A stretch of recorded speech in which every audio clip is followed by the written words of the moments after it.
Petit tuto pour construire le symétrique d'un point à l'aide d'un quadrillage. Donc la méthode de construction, elles sont sur votre cahier à outils. Et donc comme vous n'êtes pas forcément en classe, je ne peux pas vous donner les photocopies, mais elles se trouvent dans l'onglet This Learning, dans la partie tout ce qui doit y être dans le cahier à outils. Et donc c'est bien marqué dans votre leçon qu'il faut regarder la partie méthode. Donc ici, c'est bien la méthode de construction à l'aide d'un quadrillage. Et nous verrons ensuite la méthode sur feuille blanche. Alors, tout est lié en fait à la définition du symétrique d'un point.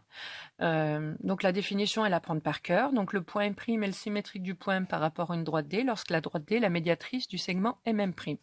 Alors ici, j'ai pas de point M, j'ai un point A. Donc il va falloir que je place le point A', qui est le symétrique du point A par rapport à ma droite D qui est ici. Et donc, il faut que cette droite D corresponde à la médiatrice du segment AA'. Donc, je vous rappelle que la médiatrice d'un segment, c'est une droite qui coupe perpendiculairement le segment en son milieu. Donc, 1, il va falloir que je trace une perpendiculaire. 2, que je reporte les longueurs. C'est ce qui se fait très facilement, en fait, sur un quadrillage, puisque un quadrillage, les bases, ce sont des petits carrés. Et que dans un carré, on a vu que c'était un quadrilatère qui avait 4 angles droits et c'est 4 côtés de même longueur. Donc il va suffire de tracer des côtés de carré et de compter ces carrés pour pouvoir reporter les longueurs. Donc axe vertical, donc vous voyez ça correspond au côté d'un carré. Donc pour être perpendiculaire, il faut commencer par construire un autre côté de carré, ici. Voilà. Alors je pars du point A, donc je peux utiliser ma règle ou juste compter avec les carreaux. Donc normalement, il n'y a pas de construction sur carreau, donc je vous le montre juste pour que ce soit plus visuel, mais on peut se contenter de compter. Donc, je pars bien perpendiculairement, vous voyez, ici je pourrais rajouter le perpendiculaire, et comme je dois reporter les longueurs, je vais compter le nombre de carrés, de côtés de carré. 1, 2, 3 à gauche, donc j'en fais 3 à droite. 1, 2, 3. Ensuite, je place mon point, donc en faisant une petite croix. Attention, son image, c'est le point A. Et si j'écris point A et point A, je me retrouve avec une figure avec deux points qui ont le même nom à deux endroits différents, ce qui n'est pas possible. C'est pour ça que dans la symétrie, on met un petit prime à côté. Et donc, on l'appelle A' pour faire référence au point A, pour que ce soit plus facile à s'y retrouver après dans votre figure. Pour le point B, donc il est à droite, mais ça marche exactement de la même manière. Donc je dois partir perpendiculairement à mon axe. Donc ici, je pars en suivant les côtés d'un carré. Et je compte après les petits carrés. Donc 1, 2, 3, 4 à gauche. 1, 2, 3, 4 à gauche. Je mets ma petite croix, j'ai mon point B'. Ensuite, deuxième exemple, l'axe est horizontal. Donc c'est pareil, il suit bien les côtés d'un carré. Donc pour être perpendiculaire, il faut que je reste sur des côtés de carré. Du coup, je vais partir perpendiculairement, donc ici en respectant la verticale, et je compte pour arriver à mon axe. 1 carreau, 2 carreaux, 3, 4. De l'autre côté, 1, 2, 3, 4. Je place ma petite croix, le point A'.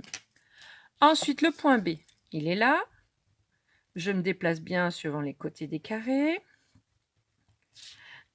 1, 2, 3. 1, 2, 3. Je positionne mon point B'. Alors, cas plus difficile, l'axe est oblique. Mais en fait, il n'est pas n'importe comment. On ne peut pas faire de la symétrie avec un quadrillage si l'axe, je le mets n'importe comment. Si l'axe, il était comme ça, on n'aurait pas pu utiliser le quadrillage pour construire le symétrique d'un point. Si vous regardez bien, l'axe ici, il n'est pas positionné n'importe comment. En fait, si vous regardez bien un petit carreau ici, il correspond à une diagonale de carré. Or, dans un carré, c'est pour ça qu'on a vu et que je vous demande de bien apprendre vos propriétés par cœur, dans un carré, les diagonales du carré, elles se coupent perpendiculairement en leur milieu. Donc là, si je zoome pour bien vous montrer, vous voyez, donc j'ai mon axe de symétrie. Donc il suffit de faire l'autre diagonale en fait à chaque fois pour être sûr qu'on soit perpendiculairement. Et ensuite, on ne va pas compter des carrés du coup, puisqu'on est en diagonale, on va simplement compter des diagonales. Donc moi, je vous conseille, quand vous avez un axe oblique, c'est déjà de faire pivoter votre feuille pour que l'axe, hop là, j'y arrivé, pour que l'axe soit bien vertical. C'est plus facile. Voilà. Ensuite, vous prenez votre règle et donc là, il faut bien s'appliquer. Vous devez positionner votre règle pour bien faire des diagonales de carré. Donc là, je dois passer à chaque fois par des sommets, mais en diagonale. Donc on peut tracer après les pointillés pour vraiment s'aider. Voilà. Là, je suis assurée qu'il y a un angle droit. Ensuite, je compte les longueurs, puisqu'il faut que je reporte la longueur de l'autre côté. Donc, je compte pas des côtés de carré cette fois-ci, mais des diagonales de carré.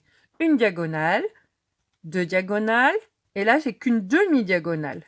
Je fais pareil de l'autre côté. Un demi, un, deux. Mon point A', il est là.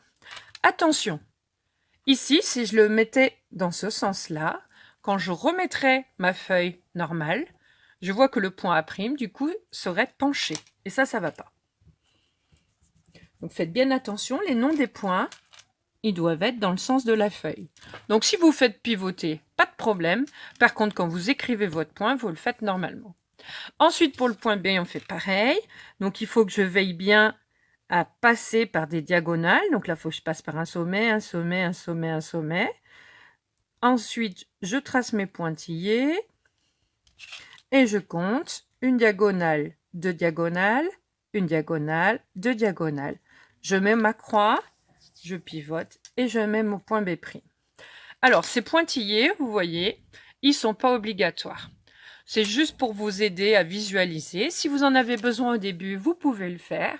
Mais normalement, quand on se place sur un quadrillage, on peut se contenter de compter les carreaux. Souvent, dans le cas oblique, ça aide à y voir quelque chose.